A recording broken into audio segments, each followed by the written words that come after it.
Hey, this is Hinkle here at South Mississippi Gamers, and we're here at Wargames Con 2013 in Austin, Texas at the Renaissance Hotel. I'm here with Goatboy and Miss Hinkle from South Mississippi Gamers. Goatboy, tell us what's going on here. We've got, our lovely wargaming convention in Austin, Texas. We've got some Warhammer 40K going on, some War Machine. I think there's some L5R card game. I think Flames of War in the back. What else do we have in there? I think Infinity has a tester game up. Infinity. I think we have some Dreadball, Mantic's Dreadball as well. And we had X-Wing yesterday, so people were playing X-Wing. So that's kind of what's going on. We have a pretty big mixture of stuff. I even went over a minute ago and they have a Horus Heresy Apocalypse game going on. First one I've ever been able to witness. That is some beautiful models they have over there. Well, crazy, crazy stuff. So it seems to be pretty fun. I haven't got a chance to go over there yet. I've been too busy drawing on bags and talking to people. We're going to have some pictures of that up later. Goatboy actually painted on one of our guys' Carter's bag, and we'll take some pictures of that. It's supposed to have beautiful stuff they got going on there. So we also brought some of Goatboy's models over here. If y'all take a look at, I'm telling you, have you won a Golden Demon yet? No. My style is, I have just a weird style and stuff. So either people like it or they don't. It's just it's an odd setup. It's because I'm an artist, and it's so terrible. I'm an artist in general. No, I like certain ways. I like to see the brush strokes. I like to see it build up. I like to see all this stuff. So that's the way my style is, and it doesn't fit everyone's style. I don't like anything clean. Clean is really boring. I'm like, no. It's not the way it's going to go. Especially in the grim darkness of 40K, whatever setup you're going to do. So all my stuff is usually mean and grimy and dark, and I go lots of color variation and everything else like that. So I'm going to use that excuse next time because I'm not a very good painter. I heavy wash stuff because it corrects my errors. The washes are probably the biggest thing that come on there, and then people start doing oil washes, which a lot of people want to do. I don't, because I'm really known to put the brush in my mouth a lot of time, and I don't want to mess with oil paints. Plus the fumes will give. I did enough in school, oil paints in school, so the fumes were never very good. So I don't mess with. But that's the next thing if you want to try doing oil paints. Those are pretty good as well, because you can wash it, and then you take a Q-tip with like mineral spirits, and you drag it over it, and it'll rip the wash off. So it's pretty, and it follows lines. So you know how when you put a wash on, it'll follow the lines and follow the form around. This one does it even more. So it'll pull through, it'll drag out. But again, you're looking at something that takes forever to dry. So now on your website, I actually was on your blogspot just here a minute ago, and we're going to post a link up on that as well on this video. Do you have any type of like video tutorials on there and stuff to tell people like this is how I do this and how I do that? I don't, because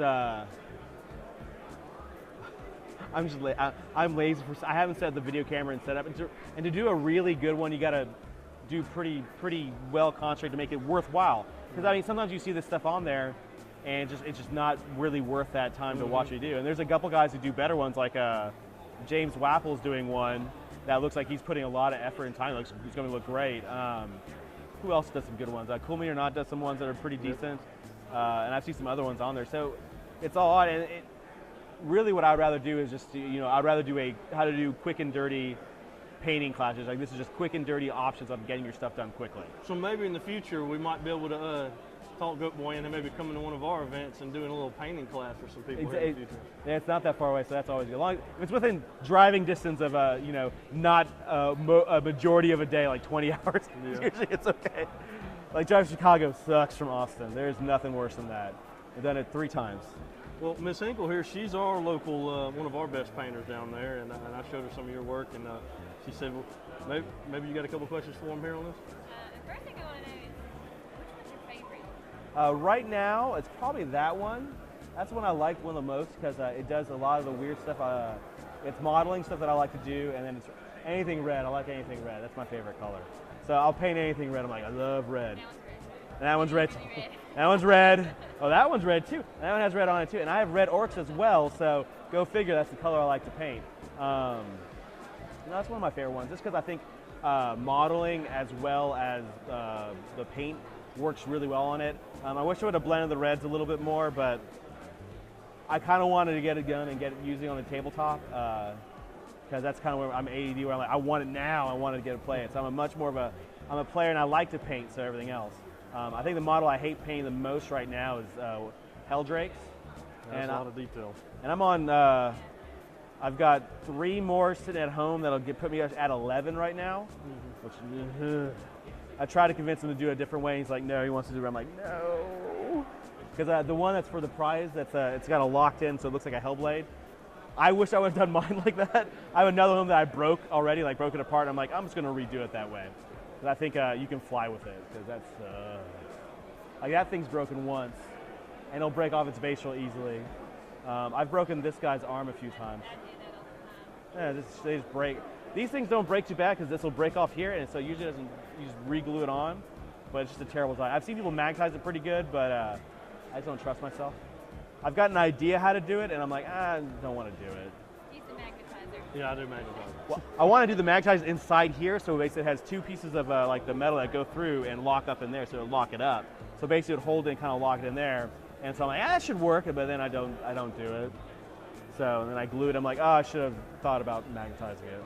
Well, let's take a step back on something. I want to get back on the painting thing here in a minute, but you go to a lot of these events down there. A lot of people, they talk highly about you online and stuff, and your opinion does matter a little bit. Good or bad? What do you think how 40K is going right now? All the new codex is coming out, the meta and all that. It's an odd setup. Like, I'm a big Assault player because Assault the game is based wins on movement. So when people like these static armies, you're not going to win these games with static setup. So you basically have the movement. So I look at Assault as a way of extra movement. So when you use that, you're moving faster than you normally do, so you can get across the table. So it's a kind of the game has gone kind of paper rock scissors kind of format, which is fine. You know, that's fine when you say this army is good against this army and vice versa. Like you take Assault Demons, which is like Dog Demon or Dog Bomb you hear about, or a monster creature. It does very good against certain stuff and does better.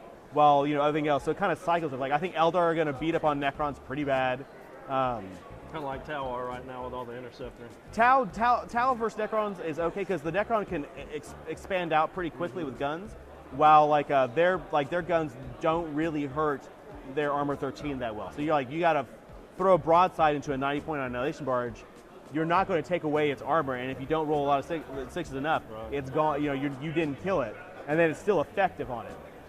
So that makes it hard on that side. But Tau do really good against others. Like Demons, you have that first turn. If they kill a lot of stuff, it's a bad game after. It's rough. If they don't do enough damage to you, you're just inside their zone and messing them up. And also, again, with Tau, they're very static. They're not moving that much. Or most players aren't building a heavy movable list, which I think goes into what they need to go do and then look at. Eldar are going to be a problem. You're going to see Wave should be like flat out. You're never going to blow them up, so you're never going to damage the guys falling out. And then Wraithguards come out with flamers or guns. They're like, I kill what I shoot, and then go off from there. And you've just stuck your opponent in his zone. So that's the thing I say. Well, I like to. If I can make you stay on your side, I've won that game. I'm doing what I need to do. You'll do good against me. I'm an Imperial Guard player, and I usually stay put. Yeah, I'm staying put, and you're like, cool. You're right there, so I know where you are every time. So I know your range, and I know your setup. When we played it, we were regressive. We're like, I'm in the middle of the field and like everything else. Like the big trick on objectives, if you really want to do something, is put your objectives out in the open in the middle. Mm-hmm. Make it where someone can't camp on it. Make it where you have to go and come get it. Make it where you're being aggressive on an opponent and putting pressure on them still lets you win. Mm-hmm. That's the best way to kind of do that. So that's the way I look at it most of the time, is that, not allowing you to be stuck in a place is usually how you're going to win a lot more games. So all the new codexes right now that's come out, I'm guessing the first one was what, Chaos Marines?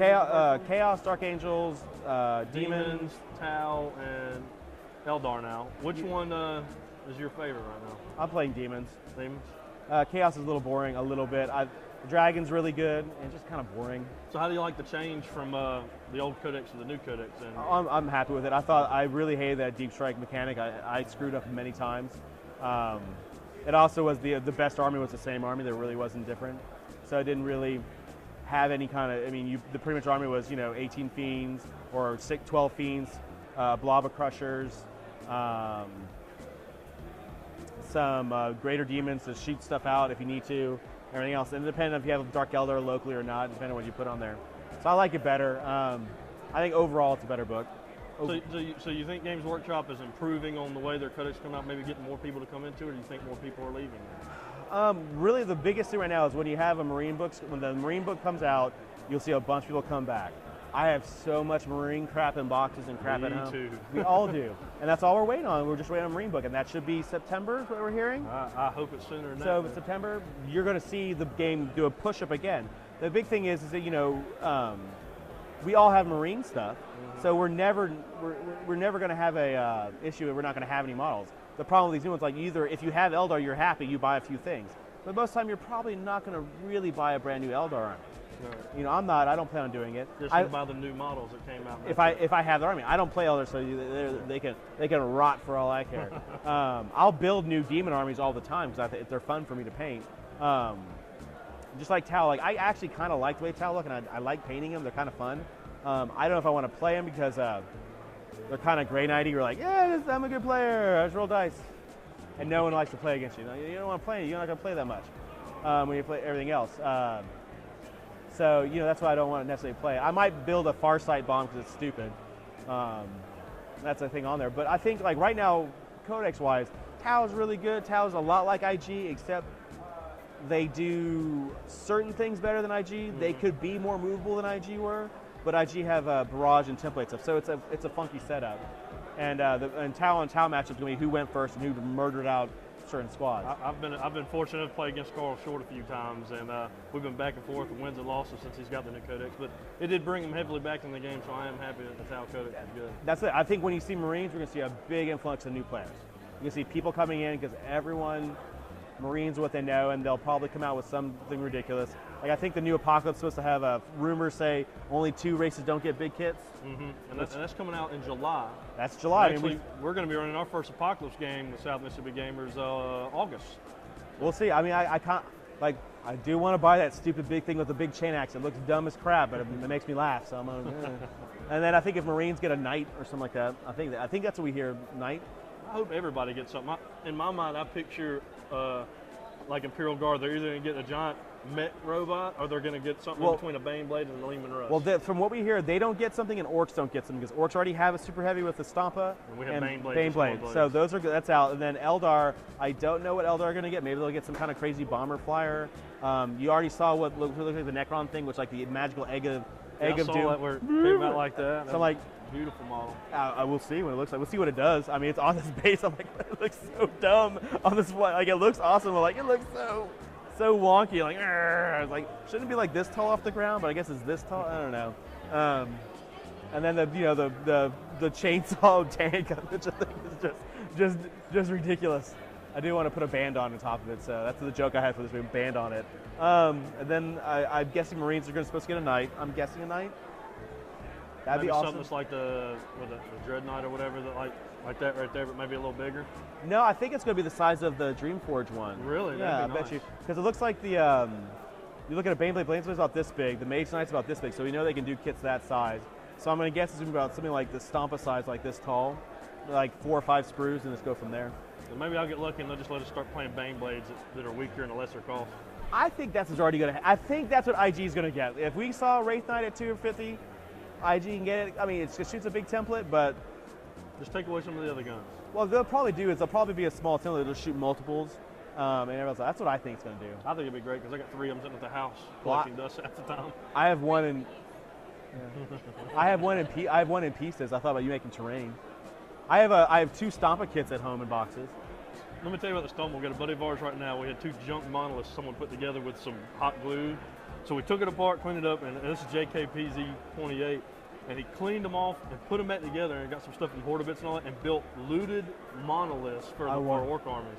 I want to do that so bad. I wanted it to be my battle wagon, and it has a weird boy strapped in. That's what's driving it. He had tank racks on the bottom, and we used it in our last Apocalypse game. I'll have to post up some pictures and let you see. Very beautiful how it turned out. How many friends have junk monoliths? I had one that I had to fix for someone locally. He's like, I got this monolith for nothing. I'm like, you shouldn't have paid for this monolith. What I said, there's pieces missing on it. So I'm like, well, it's going to be rusted out and junked up. That's what you're going to get. Yeah. The guy ended up getting 3 of them for like $25. Yeah. So I was like, oh, that ain't a bad deal. I can make terrain. Or I was going to make some wreck stuff out of it, but then he's like, I'm going to make a looted stomp out of it. I'm like, go for it. You should get the big chainsaw blade and just put it in the front. Drive me closer. And just run into it. That's all it's going to do. Write up some terrible rules for it, where just random stuff. Hit the wrong button and something else. All right, well, let's get back. Tell them what you're doing here today. I saw that you're drawing. I saw that you're doing your painting. There's actually Steve. He came and bought some of your figures. We're going to have pictures up of that later as well. Yeah, I paint all the time, and so I have all this stuff, and I don't use it. So I'm like, well, if someone wants it, I'm selling them pretty cheap to just get them out of my house. If they haven't touched them for a while, then I'm trying to get them at the cost of what the model cost is, because someone will use them over. So what anytime someone wants to like contact you, what's the best way to do it? Your blogspot? Do you have a Facebook? You can do blogspot, goatboy40k.blogspot.com, and then my website's fullofmonkey.com. Email is goatboybos@gmail.com, so that's pretty easy. Do you have a Facebook? I do, under my name, Thomas Reedy. Thomas Reedy. So all y'all know Goatboy's real name now. I'd never do it. Thomas Reedy the third. That's what I say every time. So if somebody needs like a painting tip or something like that, you're open to always. I always answer anything best I can. I mean, you can't. There's no real secrets at this point in time. You know, you do whatever you want. And you know, I tell people advice. You know, if I paint something, I was like, I'll tell you what I did. Now you don't have to pay me anymore to do any more on it. Well, that's what helps people get into this, is having people. This is a hobby. This ain't supposed to be like a stressful thing for any of us. We do this on our breaks and vacations, things like that. So that's good to hear. And anything else you want to add to this? Nothing much. Hopefully everyone. I'm excited to see what Marines do. I might play them, but For the Emperor? They'll be. I'm never for. Yeah. See, I can't play nothing else but for the Emperor. I am not a good guy. As you can see, I even made Evil Grey Knight. So come on. Oh. That's why I'm getting rid of my Grey Knight army too. You're gonna have a lot of comments below probably for that one there. So I do not support the Evil Grey Knight. I did Evil Space Wolves too. Space Ghosts. You can't do it. You can't do any of that. If it's chaos, that's the only way I like it. I had chaos for about 2 weeks and I just couldn't yell for the false god. I felt dirty. It's just because the Emperor doesn't know what he's talking about. He's a puppet on the throne. Anyway, this was a great. I appreciate you coming over and talking with problem. us. Thank you very much. Thank you. And we'll post all your info on this YouTube channel as well. I do all kinds of banners and art and everything else too. Well, then we're looking at getting a banner for South Mississippi Gamers, so we'll be contacting you. Yeah, I do. I have a cheap discount for Warhammer or game banners. I do cheap. You'll be hearing from us then, and hopefully we'll have one set up later this year for our club then. All right. Well, this is Miss Hinkle, Goatboy, and Hinkle from South Mississippi Gamers is signing off.